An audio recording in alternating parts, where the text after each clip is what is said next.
car alléluia, je le marie. Ne savait personne béni comme il aime. Verse son sang pour moi. Oh, quel ami Jésus. Oh, quel ami. Oh, quel ami. Quel ami Jésus. Celui qui a tissé son amitié avec toi, ce n'est pas n'importe qui. C'est lui-même qui a décidé de venir calmer les rages et nuages dans ta vie. Quand ça ne va pas bien, que ta vie est agitée, les tourments se lèvent contre ta famille, il a décidé lui-même de menacer ceux qui menacent ta maison. Sois confiant ce matin. Dieu veut te bénir. C'est pourquoi il t'a amené dans sa maison. Si tu arrives là pour la première fois, sois confiant, reste attentif. Regarde, écoute bien Dieu te parler. Regarde-lui bien, tu vas le voir dans le coin de cette maison. Il est quelque part, il te parle. Écoute-lui bien, tu vas entendre ce qu'il peut te dire ce matin. Parce qu'il a prévu quelque chose pour toi. Il a une parole pour toi ce matin. Il veut te bénir de manière extraordinaire. Il suffit d'être pas du tout distrait, attentif à ce que Dieu va faire ce matin. Et il va te bénir. Alléluia. Qu'il en soit ainsi et que l'Éternel Dieu vous bénisse. Alléluia. Amen. Je vais vous donner le thème de ce matin. Je vais partager avec vous le texte. Il est long. Je vais donc l'entrecouper, n'est-ce pas, des différents versets. Le thème de ce matin, c'est « Sors de là ». Sors de là. Amen. Un thème qui fait bizarre. Tu étais d'abord où pour sortir? Sors de là. Et nous allons lire dans le livre de Jean. Jean son 11e chapitre. Je vais lire les versets 3 et 4. Un autre va lire les versets, n'est-ce pas, 11 à 15. Et ensuite, un autre lecteur encore, 42 à 44. Donc, je vais commencer. Je vais donc introduire cette lecture avec Jean 11, versets 3 et 4. Il est donc écrit, excusez-moi, voilà. Il est donc écrit, les sœurs envoyèrent dire à Jésus, Seigneur, voici celui que tu aimes est malade. Après avoir entendu cela, Jésus dit, cette maladie n'est point à la mort, mais elle est pour la gloire de Dieu, afin que le Fils de Dieu soit glorifié par elle. Amen. Un autre de lire, n'est-ce pas? Versets 11 à 15.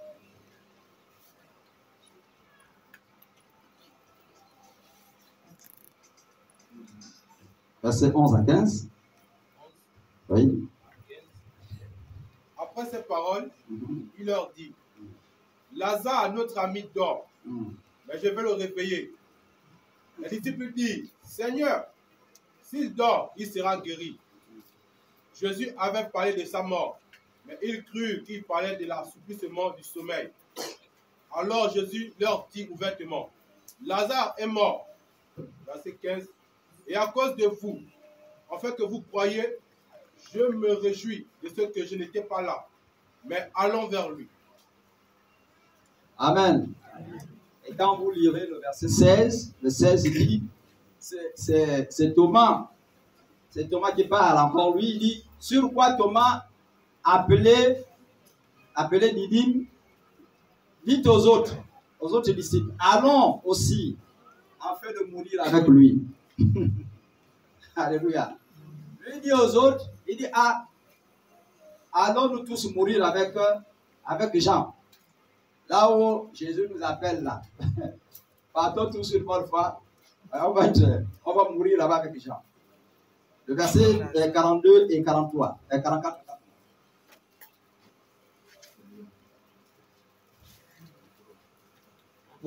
Pour moi, je savais que tu m'exauces toujours, mais j'ai parlé à cause de la foule qui m'entoure, afin qu'ils croient que c'est toi qui m'as envoyé. Verset 43.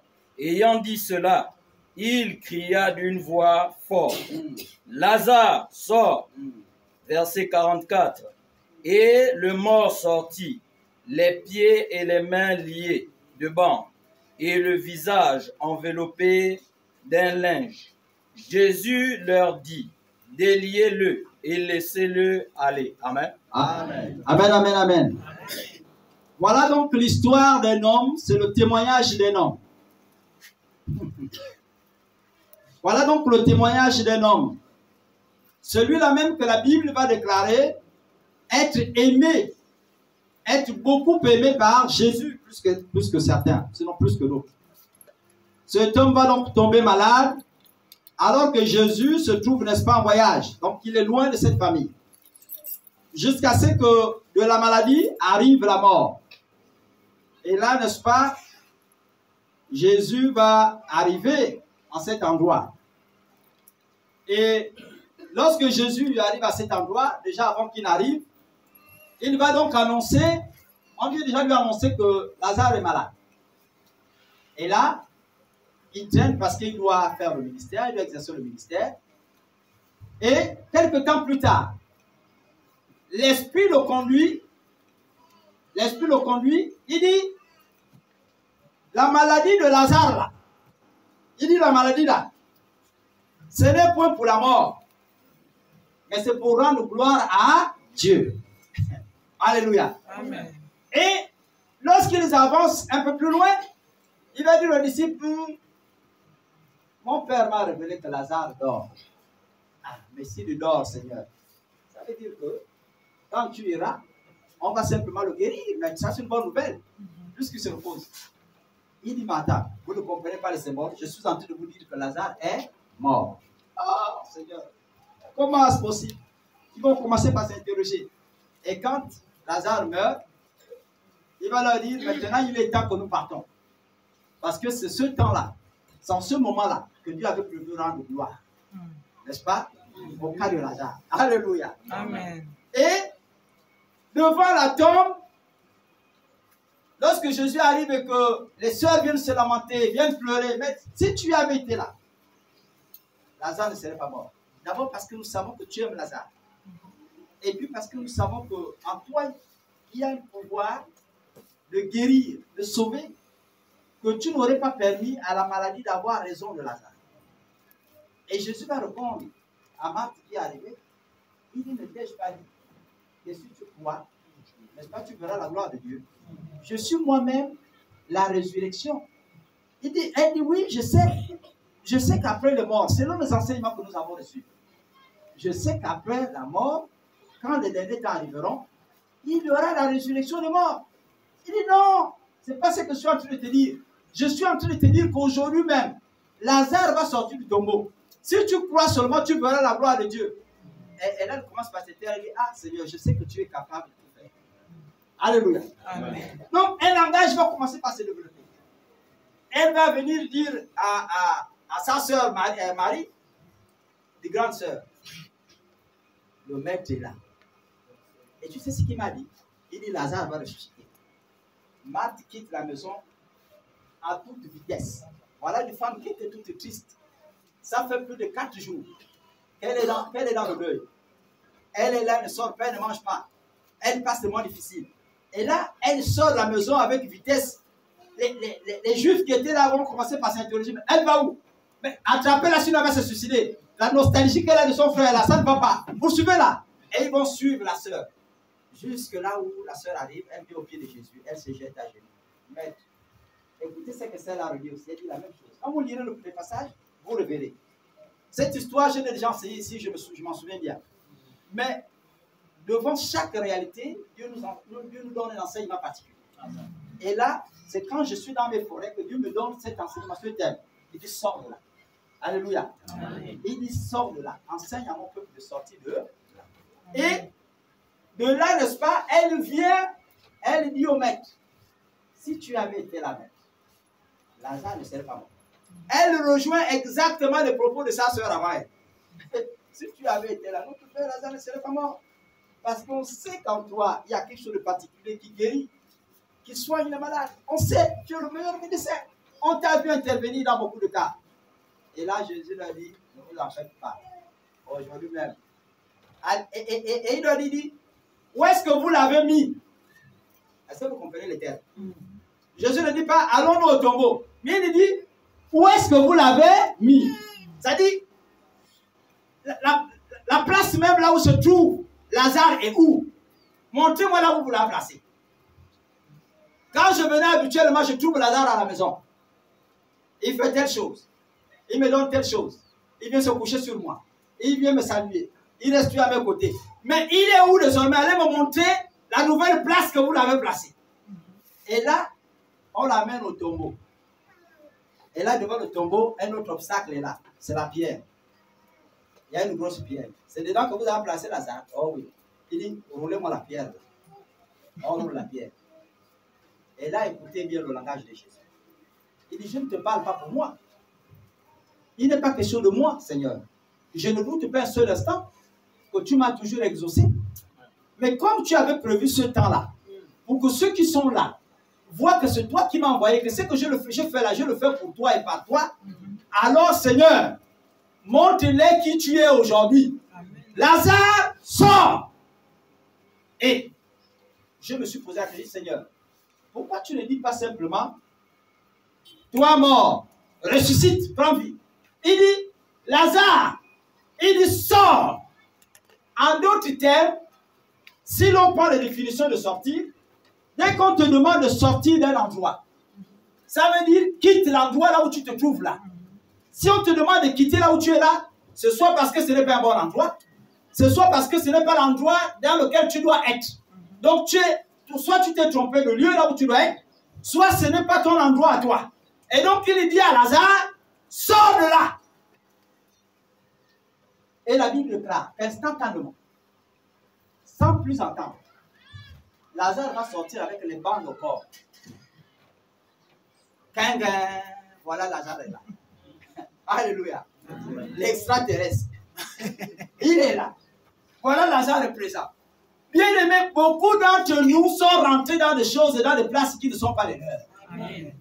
Et c'est ce qui fait que pour la plupart d'entre nous, nous vivons des situations de mort. Alléluia. Amen. Parce que tu es dans un endroit qui n'est pas le sien. Est-ce que quelqu'un me comprend?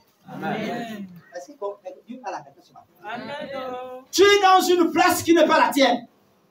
Et tu es surpris de voir que tu es menacé spirituellement et physiquement tous les jours de ta vie. Parce que la place dans laquelle tu te tiens là n'est pas la tienne. Est-ce que vous comprenez? Amen. Il dit à Lazare, Lazare sort. En d'autres termes, là où on t'a placé là, Lazare, Dieu ne t'a pas destiné pour la mort. La maladie qui t'a attaqué là et qui t'a entraîné à l'intérieur, ce n'était pas pour que tu meurs, pour que les gens s'attristent, mais pour qu'aujourd'hui même Dieu rende gloire au Fils de Dieu. Amen. Sors de là. Amen. Il y a des situations également que vous allez traverser. En tant qu'enfant de Dieu, je parle des authentiques enfants de Dieu.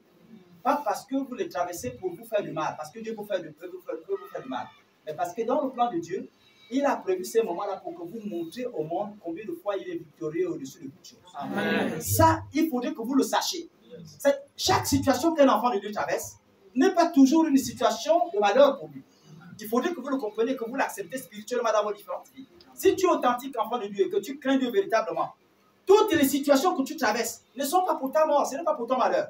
Il y a certaines situations que Dieu va permettre, soit pour ton élévation spirituelle, soit parce qu'il a prévu que par le témoignage de ton histoire, beaucoup d'autres âmes entendent parler de Jésus et qui se convertissent. Amen. Parce que l'objectif pour Dieu, dans ce qu'il fait, c'est que le monde entend parler de lui et voit sa grandeur. C'est ça l'objectif pour Dieu. Alléluia. Amen. Et donc, il dit à Lazare, toi, ta destinée n'était pas la mort. On ne t'a pas appelé à vivre là-bas. Sors de là où on t'a placé. Alléluia. Amen. Souvenez-vous de ce que Dieu va dire également à Moïse. Lorsqu'il écoute les cris d'Israël, il dit à Moïse, il dit, je t'ai choisi, je t'envoie toi. Mais pour aller sortir mon peuple de l'Égypte. Il dit, pour aller sortir mon peuple de l'Égypte. En d'autres termes, la place que moi je les avais destinés à être, ce n'est pas là-bas. Ils étaient allés là-bas pour un petit temps. Parce que la famille étant là, il fallait que je trouve un endroit où je les héberge. Et là où je les nourris également. Comme l'hébergement est terminé, les temps de famille sont terminés, et la nutrition aussi est là, maintenant dans ces conditions-là, je t'envoie, parce qu'ils sont en train de souffrir. Ils passent des moments difficiles, là où je les ai envoyés là-bas. Maintenant, je t'envoie aller de sortir de là.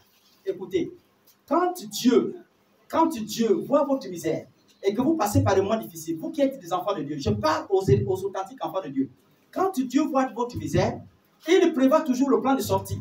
Et la plupart du temps, ce n'est pas seulement la seule occasion, mais la plupart du temps, Dieu permet que, par le moyen de sa parole, vous puissiez l'entendre et que vous sortez de là, à condition que vous acceptez de sortir. Amen. Est-ce qu'il faut comprendre? C'est pourquoi il ne dit pas, allez prendre Lazare, amenez-le. On se comprend? Il ne dit pas, allez prendre Lazare, amenez-moi-le aussi. Et dire au mort, mort, ressuscite, réveille-toi. À la jeune fille qui était décédée, il va dire, réveille-toi. Mais là, il dit à Lazare, il sort. C'est-à-dire, toi-même, quitte là où tu es là-bas.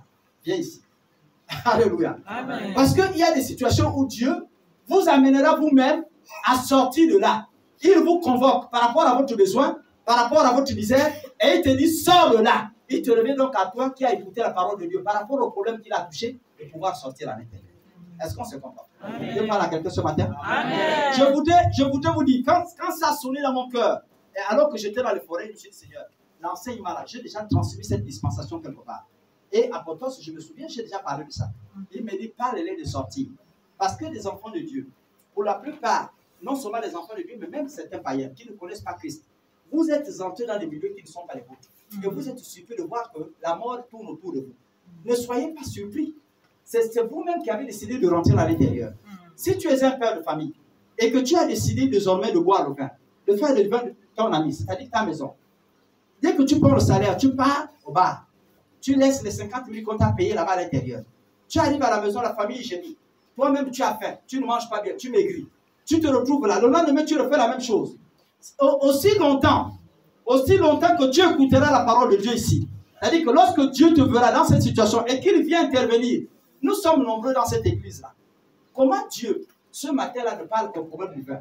Et il me dit, à moi, il dit, toi qui laisses la famille à cause du vin, tu as pris ton salaire, tu as abandonné la famille, tu allais boire le vin, tu allais gaspiller l'argent, et ta famille est en train de souffrir. Alors que c'est ce que j'ai fait hier. Comment Dieu a su que moi, enfin, comment le prédicateur qui est là a su que moi, n'est-ce pas, j'ai bu le vin hier, j'ai gaspillé l'argent de la famille, et que ma famille est en train de souffrir de faim. Ça veut dire que Dieu est en train de t'interpréter. Alléluia. Ça veut dire que Dieu lui-même, c'est lui qui te parle. Parce que le prédicateur qui est là, moi qui suis là, je ne dors pas dans vos maisons, je ne connais pas vos différentes vies. Donc, s'il arrive que ton problème est indexé dans cette église un matin comme celui-là, ça veut dire que Dieu a vu là où tu as mal, là où tu es emprisonné, et il t'interpelle à sortir de là. Amen. Sors de là. Amen. Alléluia. Amen. Ce n'est plus un homme qui parle en ce moment-là, lorsque Dieu t'interpelle. C'est pourquoi je disais, quand la parole de Dieu vient à ta rencontre, que Dieu arrive devant toi et qu'il te parle, de manière à ce que tu te reconnaisses dans ce qui est fait. L'une des choses que tu dois faire, si tu veux véritablement que Dieu brise le pouvoir de celui-là qui t'a emprisonné longtemps, c'est d'accepter de sortir et dire, dans cette histoire-là, je me reconnais à l'intérieur. Seigneur, je te demande grâce. Quand tu as fait comme ça, alors en ce moment-là, le pouvoir de la résurrection, c'est-à-dire le pouvoir de transformer toute chose, n'est-ce pas, va intervenir, va agir puissamment dans ta vie. Amen. Et tu ne seras plus jamais esclave de cette situation. Amen. Alléluia. Amen. Tu rentres dans un monde de femmes alors que ce n'est pas ton monde. Et parfois, tu t'appelles même chrétien. Tu viens à l'église. Le soir, tu cherches le Charlie. Le soir, tu cherches, je ne sais pas, la charliseuse. Et chacun son Charlie, sa charliseuse. Et tu te retrouves là, dans des situations dramatiques comme ça. Attends, tu veux que Dieu t'exauce dans quel type de conditions? J'ai dit aux autres mercredi, pour ceux qui étaient là, je disais, vous savez, Dieu se souvient toujours de l'expression du cœur de son fils ou de sa fille.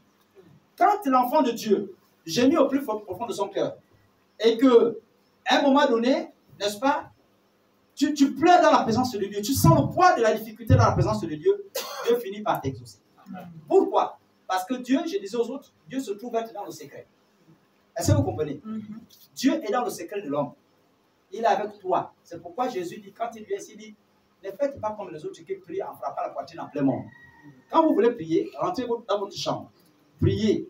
Et faites, il dit, il va plus loin, il dit, fermez-la. Est-ce que vous comprenez? Il ne dit pas seulement rentrer. Il dit derrière, fermez-la, de telle sorte que personne ne vous écoute même. Et priez en ce moment-là. Parce que votre Dieu est dans le secret. Et comme il est dans le secret, vous êtes dans le secret, Dieu vous écoute donc. Dieu est logé à l'intérieur du cœur de l'homme. Et j'ai dit aux autres, Dieu n'est pas à l'extérieur. Dans toutes les formes de Dieu que nous avons vu Dieu intervenir, la plupart du temps, quand il prend Moïse et qu'il veut le parler, il isole toujours les autres. Il le faut monter vers lui. Et ils sont deux. En ce moment-là, il développe un langage dans l'intimité de Dieu. Lorsque il veut parler à Moïse, il dit, bon Moïse, comme ici, là, il n'y a plus la grotte. Il n'y a plus un endroit où il y a la grotte. Moi, Dieu, je t'autorise à construire une tente. Hein? La tente d'assignation. Il dit là, à l'intérieur, tu rentreras quand tu veux me parler, tu rentres à l'intérieur, je t'écoute, tu m'écoutes. Alléluia. Amen. Dieu a toujours intervenu de manière efficace lorsque la personne, l'enfant de Dieu, la chrétienne ou le chrétien s'exprime dans la profondeur de son cœur. Est-ce que vous comprenez? C'est pourquoi certaines situations, vous prierez, vous ne trouverez jamais de solutions, parce que dans votre manière de prier, vous ne faites pas intervenir l'expression du cœur. Amen. Est-ce qu'on se comprend? Amen. Vous venez prier comme tout le monde. Seigneur, je te rends grâce parce que tu es présent dans cette église. Juste parce que tu as entendu parler de Dieu est présent dans cette église. Mais toi-même, ça dit, ton cœur, tu n'es pas conscient. Dans ton esprit, tu n'as pas conscience que Dieu est véritablement présent. En ce moment-là, c'est une prière de routine. Tu fais une prière comme tous les jours. Dieu ne t'exaucera pas. Alléluia. Amen. Mais quand tu as pris conscience et que tu es véritablement conscient que Dieu est là et qu'il va faire quelque chose par rapport à la situation que tu traverses, Dieu va finir par intervenir dans ta vie. Amen. Parce que l'expression de ton cœur sera là et Dieu va te parler. Dieu est dans le secret et il est à l'intérieur. Dieu a toujours été à l'intérieur, il n'a jamais été à l'extérieur de l'homme. C'est pourquoi il ne dit pas, lorsqu'il parle, il dit ceux qui sont en Christ. Il ne parle jamais de ceux qui sont, n'est-ce pas, en dehors de Christ. Il dit ceux qui sont en Christ. C'est-à-dire, il y a l'expression à l'intérieur, Celui qui est en Dieu. Celui dont Dieu est à l'intérieur. Alléluia. Amen. Si quelqu'un est en Christ, il devient une nouvelle créature. Les choses anciennes passent et voici que toutes choses deviennent nouvelles. L'expression en Christ montre clairement que Dieu, la place de Dieu dans l'homme, c'est à l'intérieur de son être. Ce n'est jamais à l'extérieur. Tout ce que tu fais, tu auras beau porter les beaux vêtements pour montrer que tu es chrétien, que tu es l'authentique chrétien, tu es le dynamique chrétien. Ça ne marchera jamais parce que Dieu n'est pas à l'extérieur. Dieu est à l'intérieur de ton cœur. Amen. Alléluia. Amen. Et j'ai donné l'astuce aux femmes qui ne sont pas mariées. J'ai dit, vous qui n'êtes pas mariés et qui cherchez le mariage là, soyez seulement vrais. Pleurez de manière vraie. Il ne faut pas que vos larmes soient hypocrites. Soyez de manière authentique. Parce que quand vous pleurerez de manière authentique, Dieu, qui écoute l'expression de l'authenticité de votre cœur, va intervenir immédiatement. Est-ce que je me peux comprendre? Amen. Dieu qui écoute l'expression de l'authenticité de votre cœur, et parce qu'il sait que vous êtes vrai, va intervenir immédiatement. Amen. Quand vous prenez la personne qui est célibataire et qui vit encore avec quelques chalimans à côté, le jour où tu pries le Seigneur, tu dis Seigneur, je veux me marier. Oh Seigneur, vraiment donne-moi un mari. Seigneur, donne-moi un mari. Seigneur, donne-moi un mari. Dieu, n'est-ce pas, ce n'est pas qu'il ne t'écoute pas. Il t'écoute, mais il ne peut pas agir. Pourquoi? Parce que ton besoin n'est pas réel. Est-ce que vous comprenez? Amen. Tu demandes au Seigneur le mari le matin, le soir tu es chez le chalimans. Est-ce que tu as soif? Non. Dites-moi, à ce moment-là, est-ce que tu as soif d'un mari? Non. La Bible dit que on ouvre à celui qui compte, n'est-ce pas? Et on donne à celui qui demande. Amen. Ça veut dire que si tu ne sens pas le poids de la misère que tu exprimes devant Dieu, Dieu ne peut pas te répondre. Amen. Parce que Dieu est à l'intérieur de l'homme. Dieu parle à l'intérieur de l'homme. Il est à l'intérieur de toi. Dieu écoute l'expression de ton cœur. Donc, aussi longtemps que tu feras semblant, que tu joueras au double jeu avec Dieu, sache-le, c'est toi seul qui souffrira. Dieu ne te répondra jamais. Amen. Vous comprenez? Vous pourrez faire les va-et-vient. Vous pourrez aller voir tous les prophètes du monde. Moi, j'en suis un. Si vous voulez, vous me donnez vos dîmes et vos offrandes. Je ne sais pas quelle offrande spéciale, je mangerai cadeau. Mais vous n'aurez rien du tout. Je pourrais prier pour toi, tu n'auras rien. Parce que l'expression de ton cœur n'est pas en harmonie avec Dieu. Il n'est pas authentique. Il a dit à la femme samaritaine, il dit, va, ta foi t'a sauvé. C'est-à-dire, c'est que toi-même tu as mijoté dans ton cœur. C'est que tu voulais voir. Dieu a répondu. Dieu t'a donné ce que tu voulais. Alléluia. Amen. Dieu ne peut pas te donner un mari Quand seulement, et si tu continues de satisfaire tes besoins ailleurs. Et j'ai dit aux autres, j'ai dit, quand vous priez et que vous êtes sincère, c'est-à-dire que vous êtes resté sans connaître un homme, et que la soif monte dans votre cœur, vous arrivez devant le Seigneur, vous prenez la forme que vous voulez, que ce soit sur le lit, que ce soit sur la natte, et dites à Dieu, Seigneur, donc moi, toi-même regarde les désirs qui montent, qui brûlent dans mon cœur là. C'est toi-même regarde. Donc ma vie là, je vais vivre ça comme ça, Seigneur. Je vais vivre ça comme ça, là, sans femme, sans mari, comme ça. Non, Seigneur, regarde combien de fois je souffre. Est-ce que vous comprenez? On lui dit, quand tu ne peux pas supporter, pour éviter de brûler les étapes, hein, marie-toi. Donc Dieu sait que tu es arrivé à un stade où tu ne peux plus supporter. Tu as tellement supporté, ça a débordé. Et comme tu es vrai, tu veux le servir de manière authentique. Il va permettre qu'un vrai homme, un authentique serviteur de Dieu, celui-là qui craint, qui respecte la femme, vient te voir pour dire maman. Depuis là, on tourne là, mais je sens que mon cœur tourne vers toi. Est-ce que vous comprenez? Amen. Donc, ça dit, pendant que toi tu es tourmenté là, Dieu tourmente un de ses fils. Amen. Vous comprenez ça? Amen. Donc, c'est une affaire de tourbillon. Toi, tu es tourmenté ici. Et puis Dieu lui tourmente son fils, un de ses fils là-bas. Il dit, je t'envoie vers Jacqueline. Va voir Jacqueline là-bas. Les problèmes qu'elle vit là-bas, il n'y a que toi qui peux apporter des solutions. Mais tant que tu n'as pas de problème, tu ne sens pas le vrai problème là, Dieu ne peut pas te soucier. Alléluia. Amen. Alléluia. Amen. Ça en est de même pour les hommes. Hein? C'est pareil pour les hommes. Un homme ne pourra pas voir Dieu. J'ai pris mon témoignage. Moi, avant que je ne me marie, je priais. Du vivant de ma mère, j'ai prié pour que Dieu prépare la femme qui doit être la mienne, qui sera la mienne. Et puis j'ai dit, Seigneur, oh, prépare-la, de sorte que le jour que je vais chercher, quand je vais me mettre à chercher, je ne tiens de préparer, je n'ai pas envie de mettre beaucoup de temps. Ça risque de souffrir longtemps. Vous savez, les longues recherches, la papa, ça décourage. Donc, je connais beaucoup de mes fils qui sont dans les recherches, mais c'est fatigant parfois. Vous marchez fatigué jusqu'à fatiguer. La route de Canara, les autres sont restés en chemin à Canara là-bas. Parce que la route était trop longue. Dieu, au lieu de prendre un petit virage, il dit vous prenez le très grand virage. Vous allez voir. Et beaucoup sont restés. Alléluia. À l'intérieur, même une autre génération est sortie de là parce que le chemin était tellement long. Et là, je dis au Seigneur, moi je ne veux pas souffrir. Chercher longtemps, moi je ne veux plus. Seigneur, prépare là. Tout le massacre, tu me montres un deck, je pars. Vous comprenez? Et là, parce que le besoin en ce moment de me marier ne se posait pas. Dans mes principes à moi, je me suis dit, je construis d'abord la maison. Après avoir construit la maison, je peux penser à regarder une femme. Est-ce que vous comprenez? Donc, j'ai commencé par faire le sous-bassement, j'ai monté les 5 niveaux. Et puis bon, je suis resté là, tu es dans la prière. L'argent, il n'y a plus, mais je suis dans la prière. Seigneur, prépare-la. Seigneur, prépare-la. Les frères viennent me voir. Frère, il est à côté, tu t'engages. Je dis, frère, ça c'est ton problème. Moi, j'ai un plan avec Dieu. Mon plan, ce n'est pas le tien. Je garde mon plan. Et puis, c'était comme ça. Ah, frère, bon, d'accord, je m'excuse. Vous savez, quand on est aussi parfois trop spirituel, il y a le moins, la spiritualité, hein, elle a des niveaux tels que la plus grande dimension de la spiritualité, c'est la souplesse. Amen. Vous comprenez? Yes. À un moment donné, vous pensez que vous connaissez Dieu, mais vous ne le connaissez pas. Amen. Quand vous pensez que Dieu ne peut vous écouter que à Mingara ou dans telle église, il est capable de vous écouter ici à l'église. Amen. Alléluia. Amen. Faites très attention avec la spiritualité. J'ai dit aux autres sur la plateforme, je dis la spiritualité est du domaine de Dieu. C'est des choses invisibles, nous ne m'utilisons pas. Amen. La preuve, c'est que quand vous dormez, vous partez à 19h, tu ne connais pas l'heure que tu vas te réveiller demain. Ça peut être à 9h, 8h, 5h, 5h, 4h. Donc ça, c'est Dieu qui fait ça. Ça, c'est la spiritualité. Et puis, arrive désormais, n'est-ce pas, où ma maman va décéder. Je parle du décès de ma maman parce que quand je me baladais, c'est elle qui comblait en fait quelques manques, les carences que j'avais. Je viens du bricole et tout ça, machin, on fait les travaux de l'église. À ce temps-là, c'était très chaud avec le missionnaire. On était appelés partout à construire des églises, partout, et on rentrait très tard.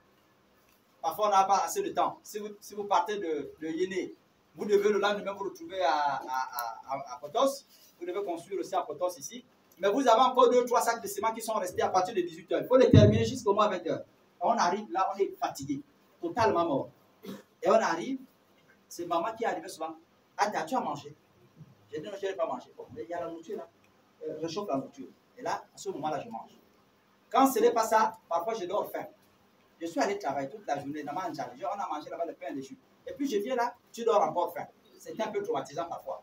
Mais elle arrivait à régler ce problème-là, de sorte que je ne sente pas la carence. Est-ce que vous comprenez? Donc pour moi, le besoin de me marier là ne se posait pas du tout. Il n'y avait pas d'urgence. J'ai ma femme qui me prépare à la maison. Je vais me marier maintenant pour faire quoi? Beaucoup là sont dans cette situation. Beaucoup des hommes là, ils sont sur les bébés éternels. Alléluia. Amen. Évitez d'épouser les bébés. Sinon vous n'aurez pas de mari. Attendez qu'il soit d'abord un homme. À ce moment-là, vous comprenez. Quand il aura le besoin, il sera un vrai homme. Et là, il pourra vous marier. Donc, moi, je suis là dans cette situation et maman décède. La première semaine, ça se passe un peu bien. Parce que j'ai un peu d'argent, je prépare, je mange, c'est cela, je tourne un peu, etc. Et puis, quelques temps plus tard, Dieu fait ces choses, je tombe malade. Quand je tombe malade, Dieu permet que les membres de la famille qui sont écoutants ne viennent même pas te demander le matin comment tu dors. Alors là, je commence par me rendre compte après 2 ou 3 jours qu'il y a une fille qui s'est installée dans ma vie. Ah, la vie, elle n'est plus là. Et là, c'est là que je commence par pleurer ma mère. C'est-à-dire, quand elle était morte là, tu vois, c'est le scénario. C'est en ce moment-là que j'ai commencé par pleurer ma mère. J'ai dit, elle est réellement morte. Vous voyez, tout un prophète dans la chambre en train de pleurer. C'était de l'âme spirituelle. Alléluia. Donc, si vous passez par là, ça vous arrosez, vous devez être guéri si vous êtes malade. Amen. Donc, je suis là en train de pleurer dans la chambre. J'ai dit, Seigneur, maman, oh, donc la vieille est morte. Alors elle s'est venue me demander, papa, toi c'est quoi? Non, tu es non seulement malade, mais plus encore, tu ne manges pas. Donc c'était une double tristesse. Et je viens de perdre la mère. Mère, ça devient compliqué. Alors j'ai changé ma manière de prier. Là, le besoin s'est exprimé, mon cœur était chaud. J'ai dit, Seigneur, je ne veux plus que tu la prépares. Le temps de la préparation est terminé. Que le repas soit maintenant à table au nom de Jésus. Est-ce que vous comprenez? Donc là, la prière du prophète a changé. Et là, j'ai commencé par les songes et les révélations jusqu'à un qui. Vous comprenez? Donc, tant que votre cœur ne s'exprime pas réellement dans la présence de Dieu, Dieu ne pourra jamais vous exaucer. Alléluia. Amen. Dieu ne pourra jamais vous exaucer. Il faut donc apprendre à écouter Dieu vous parler. Quand Dieu vous parle et que vous sentez cette misère-là, si Dieu t'interpelle par rapport à ton péché ce matin, commence par te dire humblement, je reconnais, Seigneur, que ce qui a été dit là me concerne. Alors je m'engage à venir vers toi. Quand on vient vers le Seigneur, pour ceux qui ne connaissent pas encore Dieu, Dieu n'est pas un brutal. Dieu n'est pas un barbare. Il ne vous prend pas pour vous imposer le baptême. C'est-à-dire, il ne vous impose pas la purification. Mais Dieu vous amènera au fur et à mesure que vous marchez avec lui. C'est pourquoi lui-même il a dit, venez à moi vous tous qui êtes chargés et fatigués. Alléluia. Et je vous donnerai du repos. Il parle de je vous donnerai du repos. C'est-à-dire, ça, dans le temps, Dieu va permettre en sorte que tes fréquentations spirituelles, ton adhésion aux choses spirituelles, l'écoute de la parole de Dieu que tu as au quotidien, commence par enlever chacun de tes péchés et chacun des sujets qui te rendaient esclave. Amen. Et c'est à partir de ce moment-là qu'il va te nettoyer totalement. Et que tu deviendras un véritable authentique appelé de Dieu. Amen. Alléluia. Amen. Donc Dieu n'est pas un barbare. N'ayez donc pas peur pour ceux qui n'ont jamais fait l'expérience de rencontrer Jésus dans leur vie. N'ayez donc pas peur de rencontrer Jésus. C'est une très bonne chose. Lorsque Dieu vous interpelle, alors que celui qui vous parle ne connaît pas votre vie, ça sous-entend qu'il a touché du doigt ton problème et qu'il voudrait que tu sortes de là. Amen. Alléluia. Amen. C'est pourquoi Dieu te parle ce matin. Dans quelle maison on t'a placé? Dans quelle maison toi-même tu t'es mis à l'intérieur? Pourquoi te mettre les barres et les cailloux devant la porte? Sors de là. Amen. Alléluia. Amen. Si tu es un accro de femme, oui, il y en a qui sont comme ça. Tant qu'il n'a pas touché une nouvelle femme, il n'est pas tranquille. Chaque jour, insatisfait de ses plaisirs, il est toujours à la recherche de nouvelles conquêtes. Si tu es un accro dans ce domaine-là, je te conseille, Dieu te parle ce matin, sors de là. Amen. Alléluia. Amen. Cette situation, Dieu l'a certainement permis. Tu es là, il y a longtemps tu vis ça, tu n'arrives pas à t'en sortir. Aujourd'hui, il pointe du doigt ce besoin parce qu'il voudrait te faire sortir de cette situation-là. Alléluia. Amen. C'est où tu acceptes de demeurer dans la tombe. C'est où tu écoutes la voix du Seigneur et tu sors de là. Amen. Alléluia. Amen. Lazare sort. Alcoolique sort. Amen.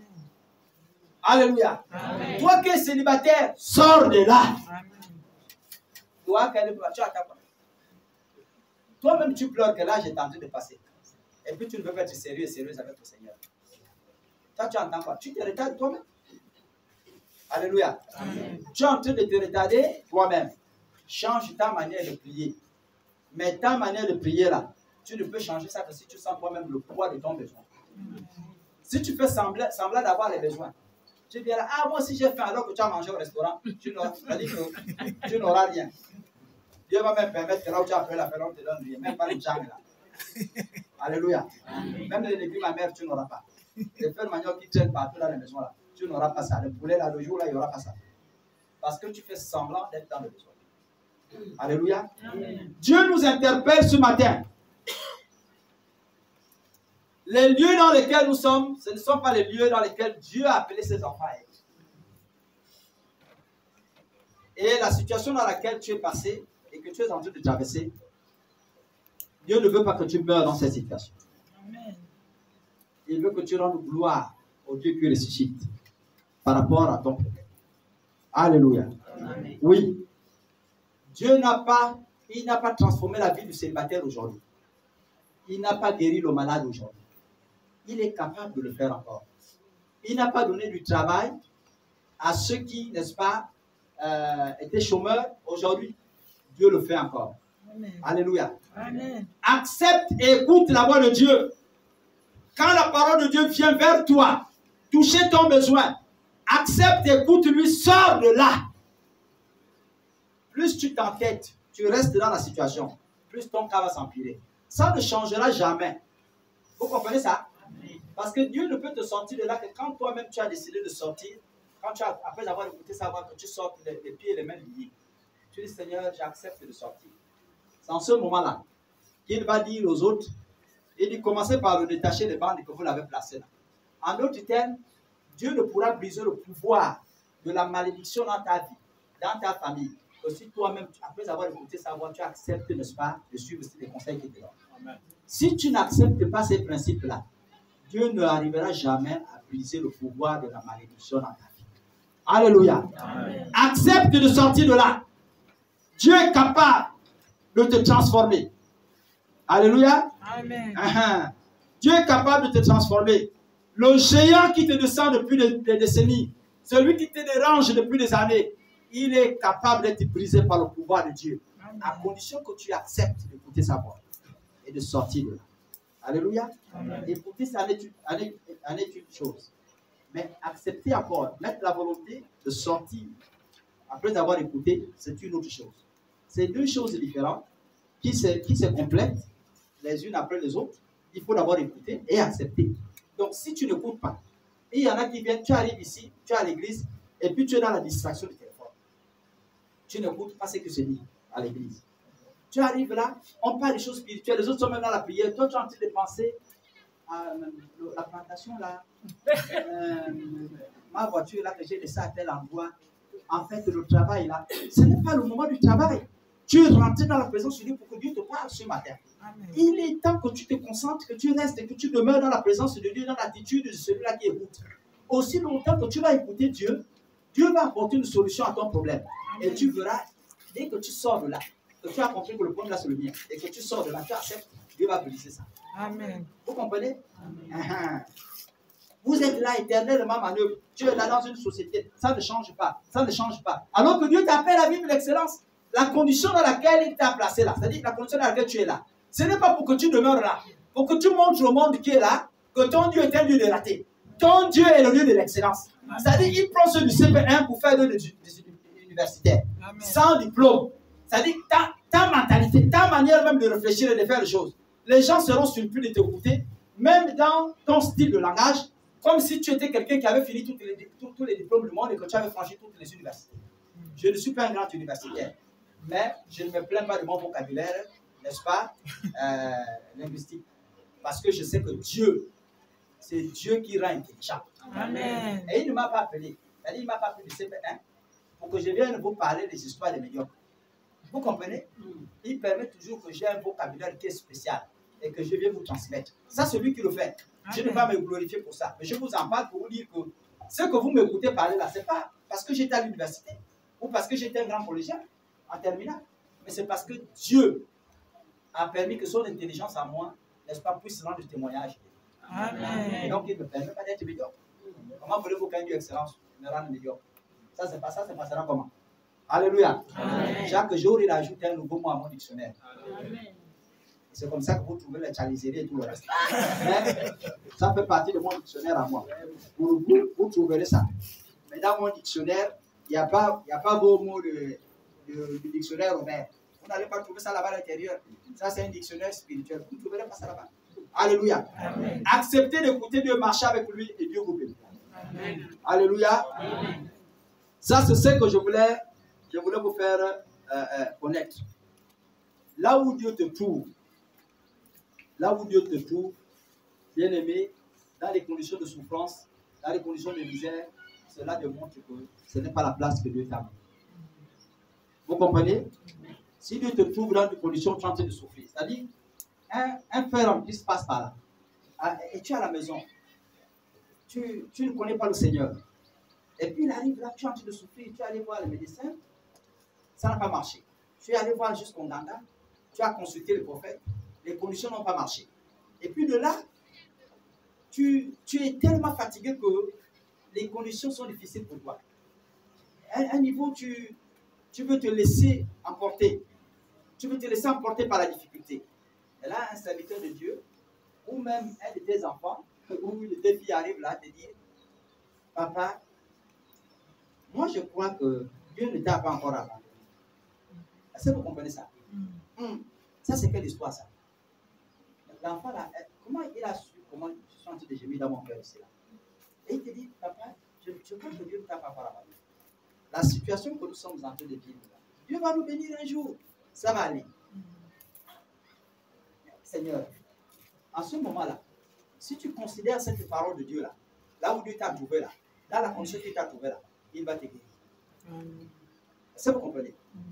En ce moment-là, il va briser le pouvoir de la maladie qui est sur toi. Amen. Parce qu'il est en train de te démontrer que je n'étais pas appelé pour la souffrance que tu es en train de vivre là. Mais par ta souffrance, j'ai envie de rendre gloire à mon nom.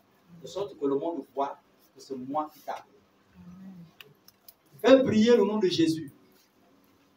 Si Dieu t'appelle, toi qui vis une situation particulière ce matin, sache-le, c'est pour que le nom de Jésus soit brillé par toi. Amen. Puisse briller par toi. Amen. Alléluia. Amen. Dieu le permet pour que tu rendes gloire en son nom. Tu peux te dire, mais moi, je ne suis pas pasteur, je ne suis pas ceci, je ne suis pas... Mais Dieu permet que l'occasion que tu passes soit une occasion où tu montreras au monde que Dieu est au-dessus de toutes choses. Amen. Alléluia. Amen. Ta situation-là, ce n'est pas pour la mort. Et Dieu rendra témoignage par ta situation. Il est vivant et qu'il est au-dessus de toutes choses. Amen. Alléluia. Amen. Si tu souffres aujourd'hui, notre Dieu n'est pas le Dieu de misère. Moi, je tiens à vous le dire. Vous pourrez me dire, la mienne dure déjà. Oui. Israël en a fait plus de 40 ans. Est-ce que la tienne fait 40 ans aujourd'hui? Et pourtant, c'est des gens qui écoutaient Dieu leur parler même de manière audible. Si on s'en tient à cette famille-là. Mais après 40 ans, c'est là que Dieu va décider de leur envoyer quelqu'un qui leur sortira de là. Ce n'est pas parce que ta situation a duré que Dieu t'a oublié. Dieu va t'exaucer et il va changer ta vie. Amen. Alléluia. Amen. Je voudrais que nous